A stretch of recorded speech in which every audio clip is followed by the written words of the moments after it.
بسم اللہ الرحمن الرحیم. ناظرین ویلکم بیک. آپ دیکھ رہے ہیں ہدایت میگزین. میرا نام توقیر عباس ہے. بات کر رہے ہیں ہم یو کے جنرل الیکشن 2015 کے حوالے سے. ہمارے ساتھ موجود ہیں آصف حیدری, پولیٹیکل ایکٹیوسٹ, اور ہمارے ساتھ اس وقت ہمیں جوائن کیا ہے ڈاکٹر جواد سید نے لندن سے. ڈاکٹر صاحب بہت بہت شکریہ آپ کا, آپ ہمارے ساتھ موجود ہیں اس وقت.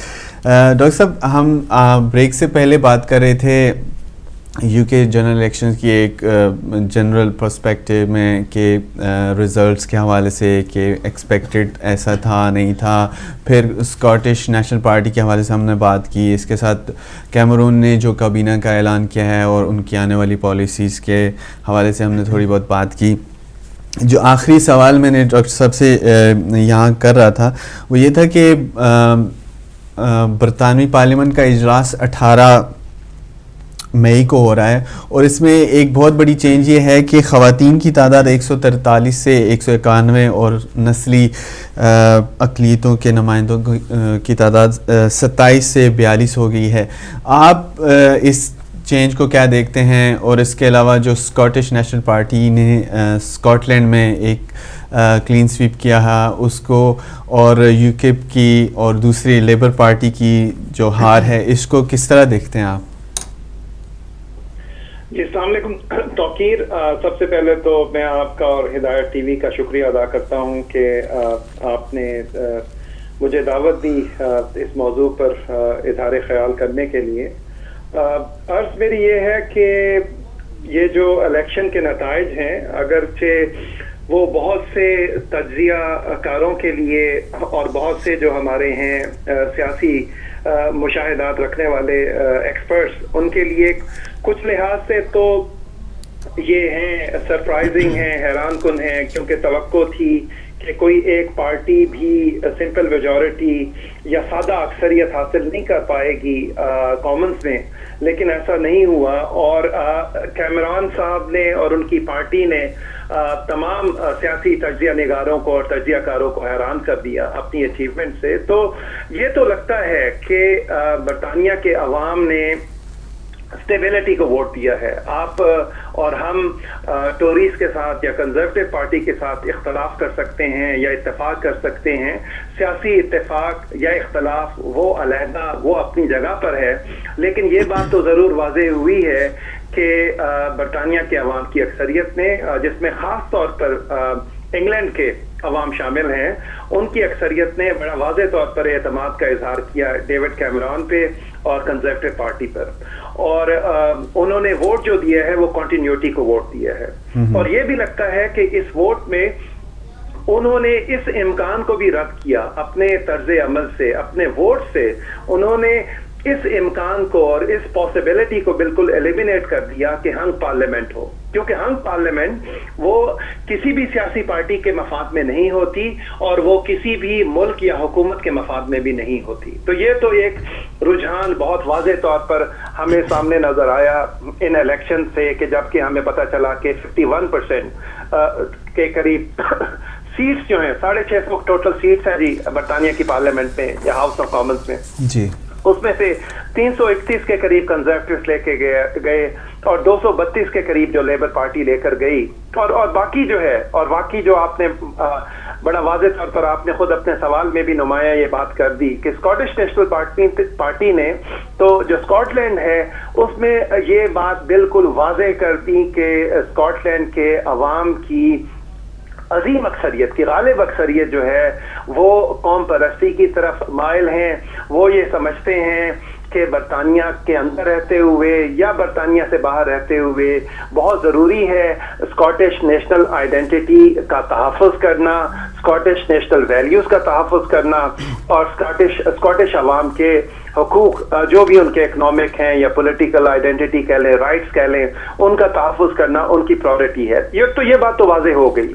اور یہ چیز ایسی ہے کہ جس کو ایڈ ملی بینڈ نے بھی اکنالج کیا, اور انہوں نے کہا کہ ایسا لگتا ہے کہ قوم پرستی کی جو لہر ہے اس نے اسکاٹ لینڈ میں بڑا غلبہ حاصل کیا. اور یہی وہ حقیقت ہے جو ہمیں نظر آتی ہے کہ تقریباً 56 سیٹیں ہیں اس وقت ایس این پی کی کامنز میں, اور میرا خیال ہے کہ 2 یا 3 کے علاوہ جتنی بھی سیٹس تھیں اسکاٹ لینڈ میں وہ اسکاٹش نیشنل پارٹی نے جیت لی ہیں.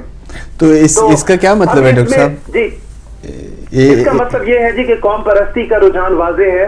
اس کا مطلب بالکل اگر آپ پاکستان میں کمپیئر کریں، مثال کے طور پر بلوچستان کے صوبے سے کمپیئر کریں اور خاص طور پر بلوچ علاقوں سے کمپیئر کریں، اور اگر وہاں پر ہم دیکھیں کہ بلوچ قوم پرست جماعتیں جیت رہی ہیں، یا سندھ میں مثال کے طور پر ہائپوتھیٹیکلی اگر ہم کہیں کہ سندھ نیشنلسٹ پارٹی اور باقی جو دیگر جو قوم پرست پارٹی جو ہیں، اگر وہ سندھ کے اندر خاص طور پر سندھی اسپیکنگ ایریاز میں اگر وہ سویپ کر جاتی ہیں، تو یہ انڈیکیشن یہ ہوتی ہے کہ وفاقی پارٹیز کے اوپر اب اعتماد کم ہو گیا ہے، اور اب جو لوکل عوام ہیں وہ اپنی لوکل یا ریجنل پارٹی کی طرف زیادہ توجہ دے رہے ہیں، اور ان کو امید ہے کہ وہ جو لوکل پارٹی ہے یا جو ریجنل پارٹی ہے وہ ان کے حقوق کا بہتر تحفظ کر سکے گی اور ان کے حقوق کی بہتر نمائندگی کر سکے گی. تو ایک لحاظ سے دیکھا جائے تو اس کو صرف آپ اسکاٹش نیشنل پارٹی کی آپ اس کو صرف فتح نہ کہیں، بلکہ یہ لیبر پارٹی کی شکست بھی ہے. اور یہ ہم صرف لیبر پارٹی یا کنزرویٹوز کی بات نہیں کر رہے اسکاٹ لینڈ کے کانٹیکسٹ میں. ہمیں یہ دیکھنا چاہیے کہ یہ ایک لحاظ سے فیڈرل پارٹیز کی یا ایک لحاظ سے جسے کہا جائے کہ برطانیہ کے لیول کے پارٹیز کی شکست ہے، کیونکہ ایک نیشنلسٹ پارٹی جس کی پورے یو کے میں ادر دین اسکاٹ لینڈ کوئی نمائندگی نہیں ہے، کوئی اس کی سے نہیں ہے، کوئی اس کی سپورٹ نہیں ہے، ایک ریجن میں ایک کنٹری میں انہوں نے یہ فتح حاصل کی، اور ایسی فتح ہے کہ جس میں ان کے قریب بھی کوئی مقابل نظر نہیں آتا. تو واضح نظر آتا ہے کہ مستقبل کے اندر یہ امکانات موجود ہیں کہ اسکاٹ لینڈ کے عوام اپنے آپ کو سلطنت برطانیہ سے علیحدہ کر دیں. تو یہ امکانات نظر آتے ہیں. ٹھیک ہے. اچھا، ایک نقطہ بہت اہم ہے جو اٹھایا جا رہا ہے کہ ووٹنگ سسٹم بریک ہو رہا ہے کہ نہیں ہو رہا. اگر ہم اس کی مثال دیکھتے ہیں تو یو کے نے ایک ووٹ کے بدلے میں انہوں نے جو ووٹس حاصل کی ہیں وہ 3.9 ملین. تو یہ کتنا بڑا چینج ہے کہ ایک پارٹی کی ایک سیٹ کے لیے انہوں نے ووٹ حاصل کیے 3.9 ملین. اور اگر ہم دوسرے طرف ٹوریز کی بات کرتے ہیں تو انہوں نے 11 ملین حاصل کیا ہے فور 331 سیٹس. تو یہ کیا ہے؟ جی میں آپ سے ادھر پوچھ رہا ہوں اسٹوڈیو میں، آپ سے بھی پوچھوں گا ڈاکٹر صاحب. میں اس کو تھوڑا سا ڈفرینٹ اینگل سے دیکھتا ہوں. دیکھیے اس میں انفارچونیٹلی جو پروپورشن ریپرزنٹیشن پہ پہلے بھی بات ہو چکی ہے، اس میں میرے حال میں ریفرینڈم بھی ہوا تھا. And the point was that two of the major parties, Labour or Tories, both sort of اس proposal کو they sort of rejected that proposal کیونکہ ان میں ان کا فائدہ نہیں ہے. اگر ووٹنگ پیٹرن میں بھی دیکھیں تو دونوں labour have taken nearly 30% of votes of the total cost vote, اور جو ٹوریز ہیں انہوں نے تقریباً 36% ووٹ لیے ہیں غالباً. اب یو کے around 10 plus minus I think around 11% vote لیے ہیں. لب ڈیم ان سے بھی کم ووٹ لیے ہیں. لیکن اگر آپ ان کو سیٹس میں کنورٹ کریں تو ڈیفینیٹلی پرپورشن ریپرزنٹیشن جو ہے اس میں تو ان کی سیٹس تقریباً غالباً میرے حال میں ایک پریڈکشن تھی کہ اتنے ووٹ ملے ہیں یہ اپنے یو کے پارٹی کو کہ they can transform into about 82 parliamentary seats.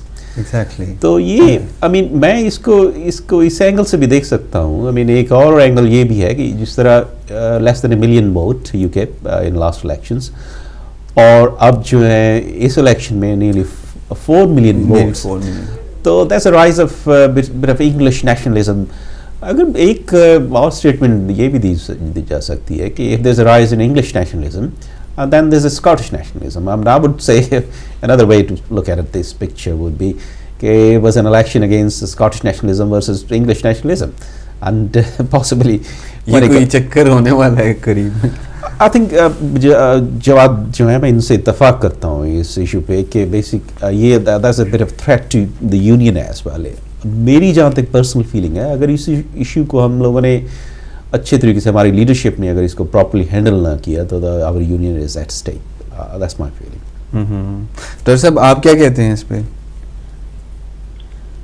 جی بالکل میں اتفاق کرتا ہوں آصف صاحب سے کہ ایسا لگتا ہے کہ جو پرو یونینسٹ جو پاورز ہیں یا جو فورسز ہیں وہ کمزور ہو رہی ہیں، اور ایسا لگتا ہے کہ جو انگلش نیشنلزم ہے یا اسکاٹش نیشنلزم ہے یا آئرش نیشنلزم ہے اس وقت وہ زور پکڑ رہا ہے.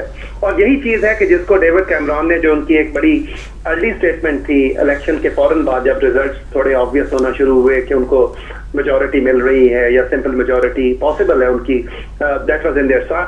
تو اس وقت انہوں نے کہا کہ اس وقت ان کے سامنے پرائورٹی یہ ہے کہ برطانیہ کو کس طریقے سے یونائٹڈ رکھا جائے, کس طریقے سے برطانیہ کی جو آئیڈینٹی ہے, جو ایک یونائٹڈ یا پرو یونین آئیڈینٹی ہے, اس کو کس طریقے سے مینٹین کیا جائے.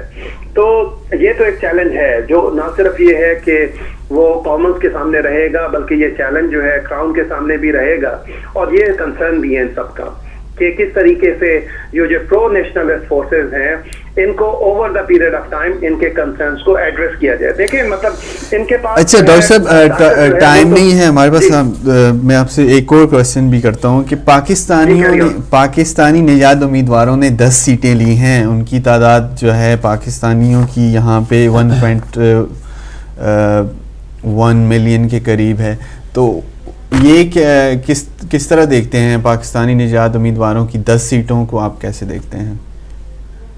دیکھیے یہ تو ایک ملٹی کلچرل معاشرے کا, سوسائٹی کا حسن ہے کہ اس میں اس چیز کو ایکنالج کیا جاتا ہے اور اکوموڈیٹ کیا جاتا ہے کہ لوگ جو ہیں وہ مختلف ethnic, national, even religious back grounds کے ہو سکتے ہیں اور ان کو نمائندگی ملنی چاہیے. تو میرا خیال ہے کہ یہ چیز ایسی ہے کہ جس میں ہمیں زیادہ تخصیص نظر نہیں آتی. ہم نے دیکھا کہ لیبر کی طرف سے بھی ایسے افراد جو ہے پاکستانی نژاد منتخب ہو کر کامنس میں آئے ہیں, SNP میں بھی جن کا پاکستان سے تعلق ہے, SNP سے بھی بالکل ہیں جی, اور ٹوری سے بھی ہمیں ایسے افراد نظر آتے ہیں. تو یہ چیز ایسی ہے کہ جس میں ہمیں خوش ہونے کی ضرورت نہیں ہے سیاست کی. چلیں ٹھیک ہے جی, میں نے کہا اس پر ہمیں خوش ہونے کی ضرورت نہیں ہے. جی خوش ہو بھی سکتے ہیں بلکہ اپریشیٹ کیا جانا چاہیے اور اس میں کسی پارٹی کی تخصیص نہیں ہے. چلیں اچھا ڈاکٹر صاحب اسی سے میں معذرت کے ساتھ ادھر بھی ڈاکٹر صاحب ہیں تو ڈاکٹر آصف, جیسے ہم نے دیکھا کہ یہاں پاکستانی کی بات کر رہا ہوں میں, اگر ہم بریڈ فورڈ کی بات کریں تو وہاں پہ جو ریسپیکٹ پارٹی کے بہت منجے ہوئے کینڈیڈیٹ تھے, جارج گیلوے, ان کو شکست ہوئی اور ناز شاہ وہ ان کو وکٹری ملی. اس کو کیسے دیکھتے ہیں آپ؟ آئی تھنک میرے خیال میں جہاں تک جارج گیلوے کا تعلق ہے, I mean he is been very vocal, he is a great debater, لیکن end of the day majority of the people جو لیبر کی طرف ہماری پاپولیشن کی جو ٹائڈ تھی اس میں ہی از بین سویپٹ اوے. اور اوور آل میں اس بریڈ فورڈ ویسٹ کے جو کیمپین کو دیکھتا ہوں, بس very bitterly contested set of campaign, اور ایک دوسرے پہ الزام تراشی اور انتہائی پرسنل, میرے خیال میں خاصی حد تک جو ہے نا بٹرنیس تھی اس کانٹیسٹ میں. But the good news is that Naz Shah, I think the major Labour Party candidate won, and she was blasted right, left, centre, and مجھے ابھی تک یاد ہے Saeed Awarsi had to come and rescue her, made some statement that it was really bitter contest, very personal. جس طرح campaign کی انہوں نے George, I mean especially respect party نے, that was very personal. خیر, good news is کہ Labour have, I mean this is one of those seats Labour gained actually, I mean that shows Labour haven't lost everywhere, لیکن یہ کہ یہ is one of those Labour gains. اور Labour نے کافی ساری لب dams کو بھی صرف جہاں تک جو وائپ آؤٹ ہوئے ہیں وہاں سے بھی کچھ سیٹس گین کی ہیں. I mean ایون مانچسٹر میں مانچسٹر ودنگٹن کا ایک سیٹ ہے وہ لب ڈیم سے has gone up to Labour Party.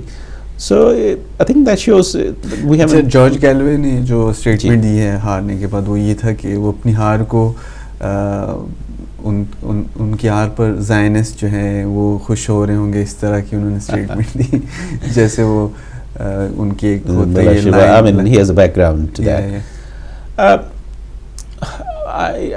You see, George Galloway is a sort of single voice, you know, he's a lonely voice. I think with pro-Palestinian statements and sentiments, he's made good career out of that. Lekin ye ke overall is, if we look at the larger picture, I think we need to look into different perspective. Overall, I feel, I mean, what he's done really, maybe he's made a bit of vocal statements here and there, lekin has he been able to influence the overall situation in a really effective way? Possibly not.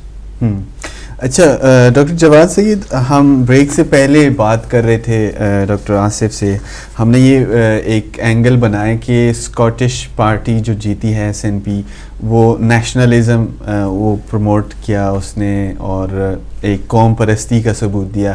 اس کے ساتھ ہم اگر دیکھتے ہیں تو ان کے leader جو تھے انہوں نے کہا ہے کہ وہ یورپین یونین کے ساتھ رہنا چاہتے ہیں.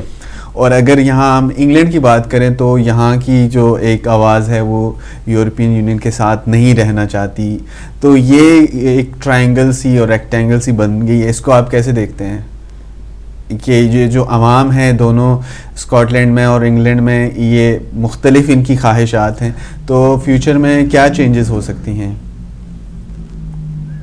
جی آپ مجھ سے پوچھ رہے ہیں؟ جی جی جی آپ نے جی اس میں یہ ہے توقیر کے ایک چیز تو بڑی واضح ہمارے سامنے ہونی چاہیے, اور یہ انالسٹ کے سامنے بھی یہ بات ہے اور آصف صاحب نے بھی یہ بات ایکنالج کی ہے کہ جو میجورٹی اس وقت ملی ہے ڈیوڈ کیمرون کو, یہ کوئی بہت ہی آؤٹ رائٹ قسم کی میجورٹی نہیں ہے, بہت ہی یہ ریزر تھن میجورٹی ہے اور بہت ہی تھن. تو ایسا نہیں ہو سکتا کہ یہ دوسری پارٹیز کی وائس کو نظر انداز کر دیں, یہ ممکن ہی نہیں ہے ان کے لیے. یہ بہت ہی اگلے 5 سال جو ہیں جس طریقے سے انہوں نے پچھلے 5 سال کاٹے تھے کولیشن گورنمنٹ بنا کے لیفٹ ڈیمس کے ساتھ, تو اس وقت تو ان کے پاس پھر بھی ایک عددی اکثریت ریلیٹیولی ساؤنڈ تھی. اب ان کے پاس یہ پوزیشن نہیں ہے. تو اس لیے بڑا مشکل ہوگا ان کے لیے اسکاٹش نیشنل پارٹی کی وائس کو نظر انداز کرنا, ایون لیبر پارٹی کی وائس کو نظر انداز کرنا ان کے لیے بہت مشکل ہوگا, یہ نظر انداز نہیں کر سکتے.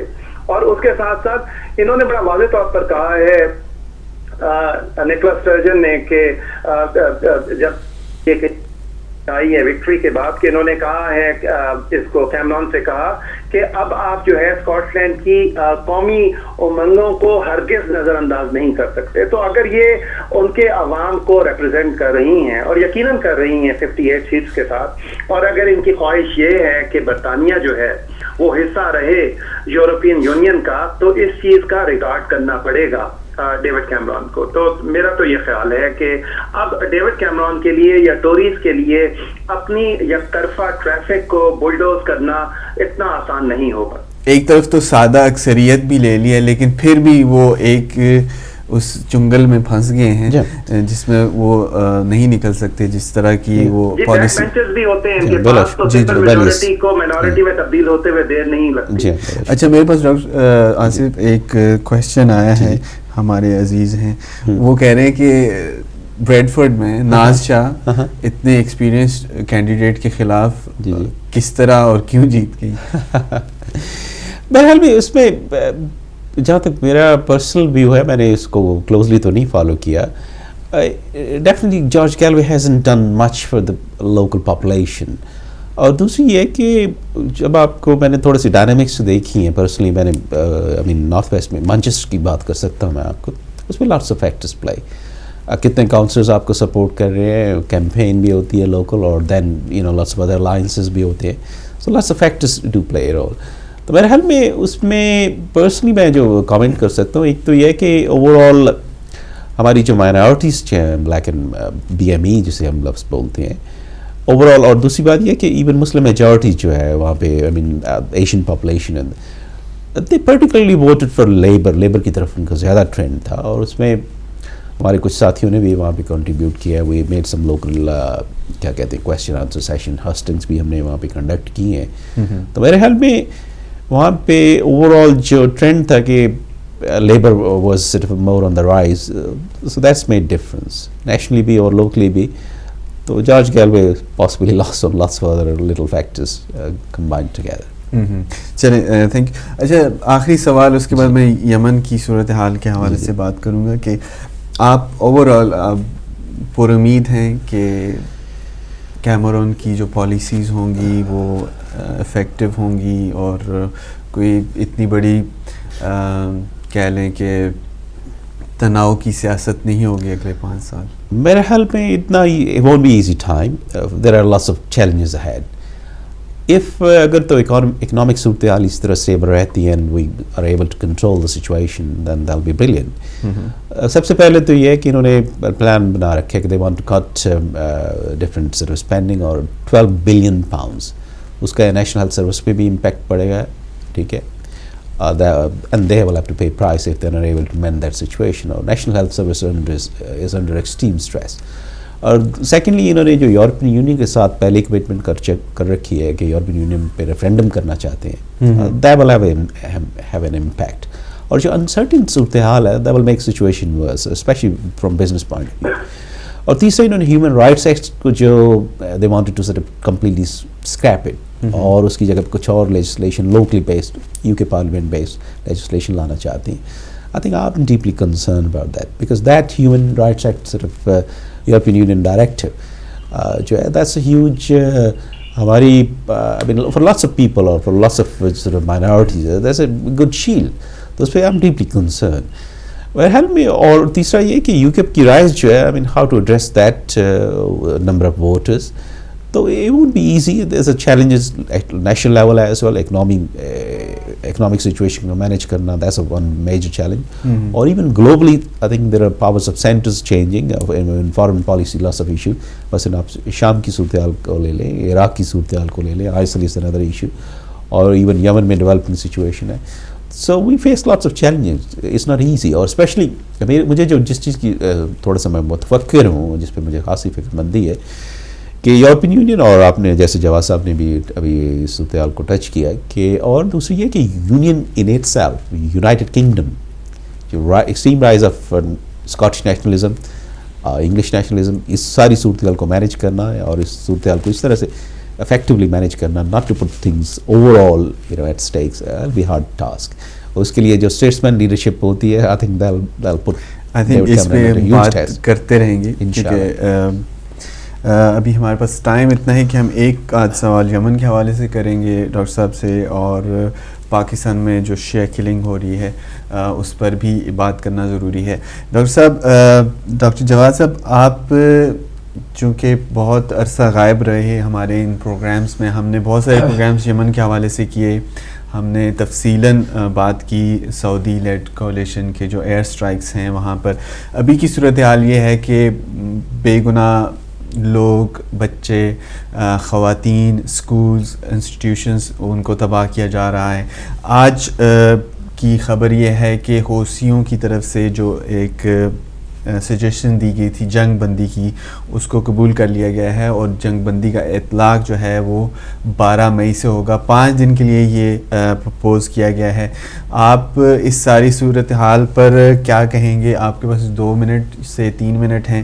آپ تو ہمیں ایک سچویشن بتائیں کہ یمن میں جو سعودی بمباری ہے اس میں انہوں نے 1 مہینے سے تقریباً 1.5 مہینے سے اوپر ہو گیا ہے, اور انہوں نے اس ساری کیمپین میں کیا حاصل کیا ہے؟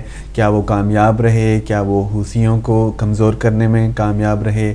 اور دوسرا, القاعدہ ان عربین پیننسلا, ان کو کتنا فائدہ ہوا ہے؟ یو ایس کی طرف سے جو امداد سعودی عرب کو دی گئی تھی اس میں کیا سنسیریٹی تھی؟ آپ ذرا ہمیں بتائیے. سوال بہت زیادہ جی, اس میں 2-3 چیزیں تو انہوں نے سعودی عرب نے حاصل کی ہیں اپنی, یہ جو ان کی 2-3 ہفتے سے جو ان کی کیمپین چل رہی ہے یمن کے خلاف کہہ لیں, حوثیز کے خلاف کہہ لیں, زیدیز کے خلاف کہہ لیں, یا علی عبداللہ صالح کی وفادار افواج کے خلاف کہہ لیں. ایک تو انہوں نے یہ جو کیا کہتے ہیں ایم یہ حاصل کیا کہ القاعدہ کے لیے اسپیس بڑھ گئی, کہ القاعدہ کو پہلی مرتبہ ایسا ہوا تھا کہ یمن کی جو افواج ہیں, مسلح افواج ہیں, کہ جن کے ساتھ مل کے حوثیز جو ہیں وہ اپنے آپ کو ایکسپینڈ کر رہے تھے, پہلی مرتبہ ایسا ہوا تھا کہ وہ القاعدہ کے بالکل ہارٹ لینڈ تک پہنچ گئے تھے. القاعدہ کے چنگل میں جو شہر آئے ہوئے تھے یا جو قصبے تھے, ان سے ان شہروں کو آزاد کروایا جا رہا تھا. تو اب یہ ہوا ہے کہ سعودی عرب کی بمباری سے, جو کہ بالکل فوکس تھی یمن کی مسلح افواج پر اور حوثی قبائل کے اوپر, اس سے یہ ہوا ہے کہ القاعدہ کو فائدہ پہنچا, القاعدہ نے اپنے آپ کو ایکسپینڈ کرنا شروع کر دیا. تو پہلا تو یہ فائدہ ہوا ہے یا آؤٹ کم ہوا ہے, یہی ان کا مقصد تھا. دوسرا آؤٹ کم تو ڈاکٹر صاحب جی کہہ سکتے ہیں ان کا مقصد تھا یا یہ ان کا آکسیلری مقصد تھا، لیکن یہ ضرور آؤٹ کم تو ہے. یہ آؤٹ کم ایسا ہے کہ جس کو اگنور نہیں کیا جا سکتا، اور اس لیے بھی نہیں کیا جا سکتا کیونکہ تاریخ ہمیں یہ بتاتی ہے، اور یہ ماضی قریب کی تاریخ بتاتی ہے، کہ آئسس سے لے کے النصرہ تک اور طالبان سے لے کے افغان مجاہدین تک اب تک جتنے بھی اس طرح کے خوارج جن کا زیادہ تعلق تکفیری دیوبندی اور سلفی عقائد سے ہے، جہاں پر بھی ان کا وجود عمل میں آیا ہے اور جہاں پر بھی ان کی ایکسپینشن ہوئی ہے، اس کے پیچھے یا سعودی وہابی ایڈیالوجی تھی یا سعودی وہابی پیسہ تھا. تو یہ چیز تو ہمیں ادھر بھی نظر آتی ہے. نمبر 1. دوسرا آؤٹ کم تو ایسا ہے جو کل ہی یونائٹڈ نیشنز کی طرف سے جو ایک سٹیٹمنٹ آئی کہ اس بمباری میں 1400 سے زیادہ افراد ہلاک ہو چکے ہیں یا شہید ہو چکے ہیں، جن میں یونائٹڈ نیشنز کے مطابق آدھے سے زیادہ عام شہری تھے. تو یہ سمجھے کہ کم از کم آپ کے پاس 700-800 عام شہری، جن میں خواتین، بچے، بوڑھے اور مرد شامل ہیں، یہ شہید ہوئے ہیں سعودی بمباری سے پچھلے 3-4 ہفتوں کے دوران. تو دوسرا آؤٹ کم تو یہ ہو گیا. تیسرا آؤٹ کم یہ ہے کہ جس چیز کی ان کو خواہش تھی یا جو ان کا مقصد تھا کہ سادہ سے لے کے صنعا تک اور عدن سے لے کے شمالی یمن سے لے کے جنوبی یمن کے جتنے علاقے ہیں، وہاں پر ہوتیز کی طاقت کو کمزور کیا جائے. اور ہوتیز کا تو نام ہے اصل میں جو ان کے اٹیکس ہیں توقیر، ان کے اٹیک یمن کی مسلح افواج پر ہیں، ان کے اٹیک یمن کے انسٹیٹیوشنز کے اوپر ہیں. تو یمن میں جتنی بھی مسلح افواج ہیں. صحیح ہے. آخری سوال جو میں کرنا چاہتا تھا، لازمی سمجھتا ہوں، وہ پاکستان میں ایک دفعہ پھر شیعہ نسل کشی کے حوالے سے جو کیمپین ہے وہ عروج پر ہے. کل ہم نے دیکھا کہ ایک ڈی ایس پی اور ایک ڈاکٹر اور ان کے ساتھ ایک محافظ تھے، شیعہ اہل تشیع تھے، اور ان کو قتل کر دیا گیا ہے. ٹارگٹ کلنگ کا سلسلہ دوبارہ شروع ہوا ہے. اس پر آپ کیا کہیں گے؟ آپ کے پاس 1 منٹ سے بھی کم ٹائم ہے. جی میرے لیے جی سر چلیں. ایک ڈاکٹر صاحب چلے گئے، آپ بتا دیں جی پاکستان میں. دیکھیں میں اس کو اس صورتحال میں دیکھتا ہوں کہ جب بھی پاکستان میں صورتحال سٹیبل ہونے ہوا چاہتی ہے، ہماری سیکورٹی ایجنسیز جب بھی گین کرتی ہیں، کراچی میں صورتحال انہوں نے بڑے حد تک کنٹرول کر لیا اور صورتحال کافی سٹیبل ہو گئی ہے. یوزلی اس طرح کے واقعات کی ریپیٹیشن ہوتی ہے. ابھی مجھے یاد پڑ رہا ہے کہ کچھ چند روز پہلے ایک ساتھ پکڑے گئے اسی قصے میں، تو انہوں نے اسٹیٹمنٹ یہ دی تھی، نہیں belong to Karachi political group. انہوں نے کہا جی میں ایک روز یہ وعدت کرتا تھا، ایک روز کچافیہ سے ایک بندے کو سٹ آف use to murder and next day I will find somebody from the other party. تو بیسیکلی یہ پاکستان، جی ہاں بلا شبہ، تو ان میں پاکستان میں تو یہ آپ خود اندازہ لگا لیں اس صورتحال سے کہ یہ مسلسل کوشش ہو رہی ہے کہ اس تفرقہ بازی کو ہوا کو اتنا بھڑکایا جائے کہ ایک پاکستانی اسی آگ میں جھلس جائے. الحمدللہ میں سلام کرتا ہوں پاکستانی بادشاہ اور عوام کی عقل و فہم کو کہ اب تک انہیں کوئی بھی بہکا نہیں سکا، اور باوجود اس کے کہ یہ چیز کسی دور میں انتہا کی طرف بڑھی ہے، لیکن الحمدللہ. اور مجھے جو صورتحال نظر ڈیولپ ہوتی آ رہی ہے کہ ہماری سیکورٹی ایجنسیز نے پچھلے کچھ عرصے سے جتنی آہستہ آہستہ صورتحال کو کنٹرول کرنے کی کوشش کی، انشاءاللہ we will win and we will not be sort of detract and let down by these few bandits. Situation stable ہو رہی ہے پاکستان میں. ایک دفعہ اکنامک صورتحال اسٹیبل ہوگی تو سب کچھ ٹھیک ہو جائے گا. تھینک یو ڈاکٹر صاحب، بہت بہت شکریہ. ڈاکٹر آصف حیدری ہمارے ساتھ موجود ہیں، پولیٹیکل ایکٹیوسٹ تھے، اور اس کے ساتھ ڈاکٹر جواد سید لنڈن سے ہمارے ساتھ موجود تھے. ہم نے بات کی UK کے جنرل الیکشنز کے حوالے سے، اس کے ساتھ ہم نے ہلکا پھلکا ٹچ کیا یمن کے ٹاپک کو، اور آخر میں ہم نے بات کی شیعہ کلنگ جو پاکستان میں جاری ہے، گاہے بگاہے شیعہ حضرات کو، پروفیشنلز کو مارا جا رہا ہے. ناظرین آج کا پروگرام ہمارا اتنا ہی. ہمارے پاس ٹائم کی قلت ہے. اگلے پروگرام میں نئے ٹاپکس اور نئے مہمانوں کے ساتھ دوبارہ حاضر ہوں گے. تب تک کے لیے خدا حافظ.